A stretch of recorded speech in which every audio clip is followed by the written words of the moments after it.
React అవుతారు. Right sir.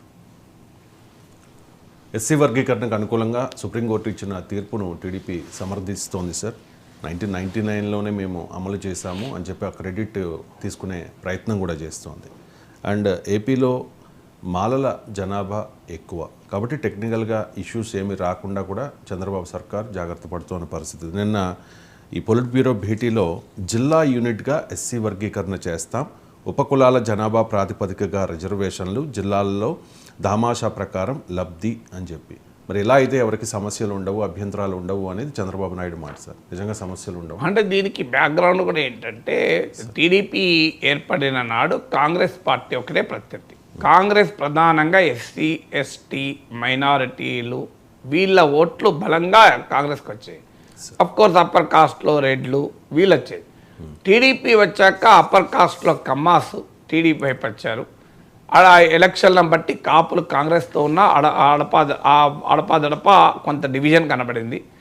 So ఒక పెద్ద సామాజిక వర్గం ఓబీసీలు, బీసీలను టీడీపీ అట్రాక్ట్ చేసింది. ఆ తర్వాత క్రమంలో జరిగింది ఏంటంటే టీడీపీ రాజకీయ వ్యూహంలో భాగంగా ఎస్సీ ఓటర్లలో కూడా ఎప్పుడైతే ఈ వర్గీకరణ డిమాండ్ వచ్చిందో దాన్ని టీడీపీ వెంటనే సమర్థించింది. ఒక రకంగా TDP was first to enact వర్గీకరణ మన రాష్ట్రంలో. దానితో షెడ్యూల్డ్ కులాలు అప్పటిదాకా కాంగ్రెస్ ఓట్ బేస్గా ఉంటే డివైడ్ అయ్యి మాదిగలు ఒక పెద్ద సెక్షన్ టీడీపీకి అనుకూలంగా మారారు. అందుకే ఇప్పటికి కూడా మీరు చూడండి, ఆంధ్రప్రదేశ్లో మీరు ఏ సర్వేలను తీయండి, రిలేటివ్లీ మాదిగల కన్నా మాలలు వైసీపీకి అనుకూలం. ఇంకా మాదిగల్లో కొంత టీడీపీ కూడా ఓటింగ్ పడుతూ ఉంటుంది. అంటే ఆ రోజు ఉమ్మడి రాష్ట్రంలో కాంగ్రెస్ ఎస్సీ ఓట్ను సక్సెస్ఫుల్గా టీడీపీ చీల్చగలిగింది. అయినా కూడా అన్ని పార్టీలు వర్గీకరణను ఎందుకు సమర్థించాయంటే ఎవరి రాజకీయ వ్యూహాలు ఎవరికైనా ఉండొచ్చు, అల్టిమేట్గా ఆ వర్గీకరణ అనేది న్యాయమైందని పార్టీలు భావించాయి కనుక దేశవ్యాప్తంగా దాదాపు అన్ని పార్టీలు, BSP Bahujan Samaj party, Lok Janshakti party, ఇలాంటి కొన్ని పార్టీలు అభ్యంతరాలు చెప్పినా ఓవరాల్గా అత్యధిక పార్టీలు వర్గీకరణ సమర్థించాయి. తెలుగునాట మాత్రం అన్ని పార్టీలు సమర్థించాయి. సో అందువల్ల రాష్ట్రానికి ఉన్న ప్రత్యేక పరిస్థితుల వల్ల అలా రియాక్ట్ అవుతున్నారు. ఎందుకంటే ఇప్పుడు ఉత్తరప్రదేశ్లో చెమర్స్ డామినేట్, అందువల్ల చెమర్లకు నష్టం జరుగుతుంది కనుక ఆ మాయావతి వ్యతిరేకిస్తుంది. సో అందువల్ల ఒక్కొక్క రాష్ట్రంలో ఉన్న నిర్దిష్ట పరిస్థితులను బట్టి అక్కడ రాజకీయ పార్టీలు రియాక్ట్ అవుతున్నాయి. న్యాయం కాదా అనేది వీళ్ళకి ప్రాతిపదిక కాదు. పొలిటికల్ పార్టీలకు, పొలిటీషియన్లకు ఒక అంశంలోని మెరిట్స్లోకి వెళ్ళరు, దాని పొలిటికల్ బెనిఫిట్స్లోకి మాత్రమే వెళ్తారు. సో అలా ఉమ్మడి రాష్ట్రంలో టీడీపీకి వర్గీకరణ ఉపయోగపడింది. కానీ ఇప్పుడు విభజిత ఆంధ్రప్రదేశ్ వచ్చే వరకు మళ్ళీ టీడీపీకి అదే ఇబ్బందికరంగా మారింది. ఎందుకంటే తెలంగాణలో మాదిగలు రిలేటివ్లీ ఎంత ఎక్కువ అనే దాని మీద డిఫరెన్స్ ఆఫ్ ఒపీనియన్ ఉంది. చాలా ఎక్కువ ఊహించుకుంటారు, అంత లేదు గ్యాప్ అని మాలలు వాదిస్తుంటారు. మాలల ఉపకులాలు కూడా తీసుకుంటే బట్ నేను ఆ డిబేట్లోకి వెళ్ళడం లేదు. కానీ రిలేటివ్లీ, అందుకే రిలేటివ్లో పదం వాడాను. రిలేటివ్లీ మాదిగలు ఎక్కువ కనుక తెలంగాణ రాజకీయ పార్టీలు క్లియర్గా వర్గీకరణకు అనుకూలంగా మాట్లాడుతున్నాయి. కానీ ఆంధ్రప్రదేశ్కి వచ్చేవరకు ఏంటంటే అన్ని పార్టీలు ఆ చిత్తూచి వివరిస్తున్నాయి. అంటే ఎవరికీ నష్టం కాకుండా చేస్తామని. ఎవరికి నష్టం కాకుండా ఎలా చేస్తారు? ఎవరికొవరికి నష్టమవుతుందనే కదా వర్గీకరణ ఉద్యమం వచ్చింది. ఒకరికి లాభం అవుతుంది, ఒకరికి నష్టమవుతుంది అనే వాదన ఆధారంగానే వర్గీకరణ ఉద్యమం వచ్చింది. ఎవరికి నష్టం లేకపోతే ఉద్యమే రాకపోవు. సో ఒకసారి వర్గీకరణ అనేది ఒకరికి లాభము ఒకరికి నష్టము జరుగుతుంది అనే ప్రాతిపదిక పైన వర్గీకరణ డిమాండ్ వచ్చినప్పుడు ఒకరికి లాభం చేస్తే ఇంకొకరికి నష్టం అవుతుంది. ఒకరికి నష్టాన్ని సరి చేస్తే లాభం పొందిన వాడు నష్టపోయినట్టే కదా.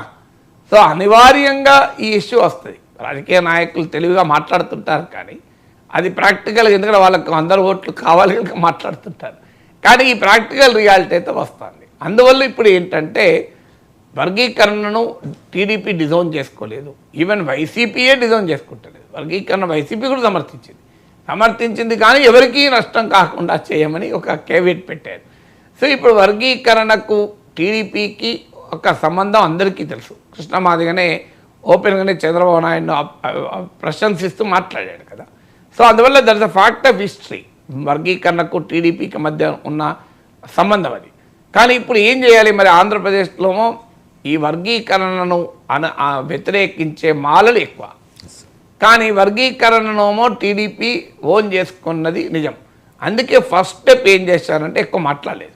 చంద్రబాబు నాయుడు ఒక్క స్వాగతించి మీరు డిబేట్లో కూడా టీవీ ఛానల్స్ పిలిస్తే తెలుగుదేశం మాదిగ నేతలు ఎవరు డిబేట్లకు రామన్నారు. మాల నేతలు రాలేదు, మాదిగ నేతలు రాలేదు, వైసీపీ నేతలు కూడా రాలేదు మీరు గమనిస్తే. లేకుంటే టీడీపీ డిబేట్లకు ఎందుకంటే మేము ప్రెస్ కాన్ఫరెన్స్ పెట్టి ఆ హడావుడు చేయలే. మా చంద్రబాబు నాయుడు వల్లనే వర్గీకరణ జరుగుతోంది, ఇవాళ మాదిగ కులానికి చంద్రబాబు నాయుడు చేసిన సేవలు అట్లా అనలే.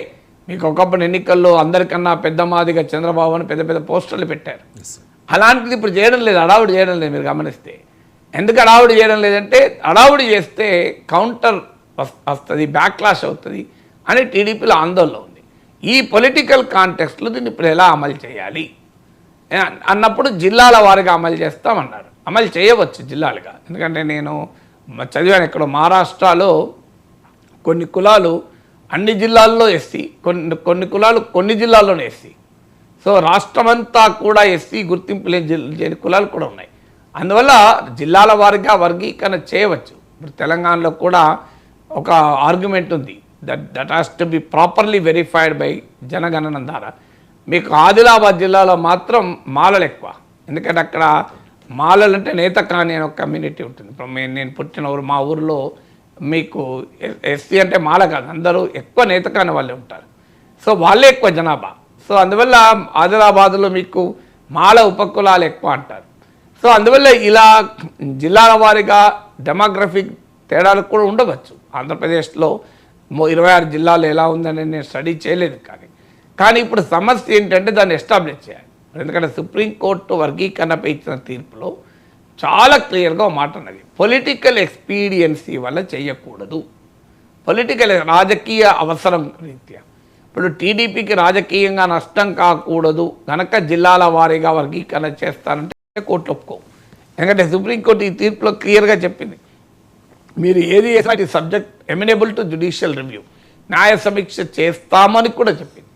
అందువల్ల ఇంకొకటి ఏమన్నారంటే క్వాంటిఫైయబుల్ డెమాన్స్ట్రబుల్ డేటా ఉండాలి, నాట్ యాజ్ పర్ యువర్ విమ్సెస్ అని సుప్రీంకోర్టు తీర్పులో పేర్కొన్నారు. అంటే మీ ఇష్టం వచ్చినట్టుగా చేయడానికి వీలు లేదు, డెమాన్స్ట్రబుల్ అండ్ క్వాంటిఫైయబుల్ డేటా ఉండాలి. అందువల్ల ఇప్పుడు మరి తెలుగుదేశం ప్రభుత్వము జిల్లాల వారీగా క్వాంటిఫైయబుల్ డెమాన్స్ట్రబుల్ డేటా ఉందా వ్యత్యాసాలు అనేది ఎస్టాబ్లిష్ చేయాలి. ఎందుకంటే మీరు ఆ జిల్లాల వారీగా పర్సంటేజ్లు ఇస్తామంటున్నారు. అంటే ఒక జిల్లాలో ఒక ఉపకులానికి ఎక్కువ శాతం ఉంటే ఇంకో జిల్లాలో ఇంకో ఉపకులం అంటే దామాషా పద్ధతులు ఇస్తామంటారు. ఇవ్వాలన్నప్పుడు జిల్లాల వారీగా కూడా ఎస్టాబ్లిష్ కావాలి, 2 రకాలు ఎస్టాబ్లిష్ కావాలి. వివిధ ఎస్సీ కులాల మధ్య సామాజిక అణచివేత, సామాజిక పరంగా కూడా తేడా ఉందా, నాట్ జస్ట్ రిజర్వేషన్ బెనిఫిట్స్, 2 ఉండాలి. సుప్రీంకోర్టు తీర్పులో సామాజిక ఆర్థిక పరమైన వ్యత్యాసాలు తీవ్ర స్థాయిలో ఉన్నాయా, అవి కూడా మామూలు స్థాయిలో కాదు. అలాగే రిజర్వేషన్ బెనిఫిట్లు పొందడంలో కూడా తీవ్ర స్థాయిలో వ్యత్యాసాలు ఉన్నాయా, ఉన్నప్పుడు జిల్లాల వారిగాకైనా వర్గీకరణ జస్టిఫైబుల్ అవుతుంది. ఇప్పుడు ఆ ఎక్సర్సైజ్ చేయకుండా మీరు మాకు ఇబ్బందిగా ఉంటుంది కనుక మేము చేస్తామంటే అంటే కోర్టు ఒప్పుకోవు. అందువల్ల ఆ ఎక్సర్సైజ్ మరి ఆంధ్రప్రదేశ్ ప్రభుత్వం చేస్తుందా, వాళ్ళు ఎన్డీఏలో ఉన్నారు, కేంద్ర ప్రభుత్వం సెన్సెసే జరుపుతలేరు. 2011 జనాభా లెక్కల తర్వాత మన జనాభా లెక్కలే జరుపుతలేరు.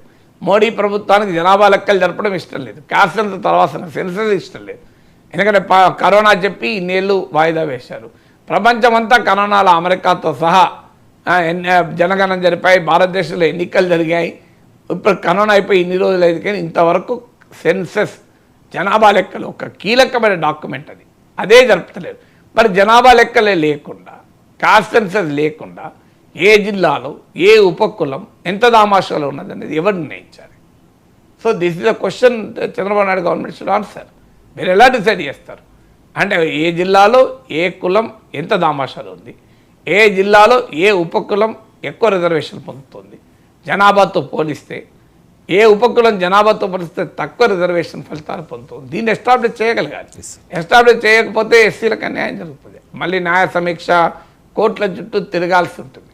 బట్ ఏదైనా మాదిగలైనా మాలలైనా అంటరానితనం లాంటి భయంకర సామాజిక రుగ్మతల బలిపోయారు. పాపం మాలల్ని కూడా మనం వాళ్ళేదో పెద్ద ఈ డిబేట్లో మాలలు ఏదో బాగుపడ్డట్టు వాళ్ళు ఏమో అద్భుతంగా ఉన్నట్టు మన కంక్లూజన్ కాకూడదు. గ్రామాల్లో చూస్తాం కదా, అన్ని కులాల్లో డబ్బున్న వాళ్ళు ఉంటారు, మాలల్లో ఉంటారు, మాదిగల్లో ఉంటారు, అన్ని కులాల్లో పేదవాళ్ళు కూడా ఉంటారు, రెడ్లలో బ్రాహ్మణులలో కూడా పేదవాళ్ళు ఉంటారు, లేరని కాదు. కానీ మీకు గ్రామాల్లో మాలలు కూడా సామాజికంగా ఆర్థికంగా చాలా తక్కువ స్థాయిలో ఉన్న వాళ్ళే. అందువల్ల మనము ఈ ఇష్యూను దళితుల మధ్య విభజన తీసుకురావటానికి, షెడ్యూల్డ్ కులాలు అణగారిన కులాల మధ్య విభజన కోసం ఎవరు వాడినా తప్పే, అని అది పెత్తందారుల ప్రయోజనాలే కాపాడబడతాయి. అణగారిన వర్గాల ఐక్యతను దెబ్బతినకుండా ఈ సమస్యను పరిష్కరించుకోవాలి. అణగారిన వర్గాలే. అందువల్ల అవి ఇందులో ఒకరిపైన ఇంకొకరిని రెచ్చగొట్టి తమ పబ్బం గడుపుకునే రాజకీయ పెత్తందారితనం, సామాజిక పెత్తందారితనాన్ని మాత్రం అంగీకరించకూడదు. Right sir, thank you so much sir. చాలా అంశాలకు సంబంధించి సమగ్రంగా విశ్లేషణ అందించారు.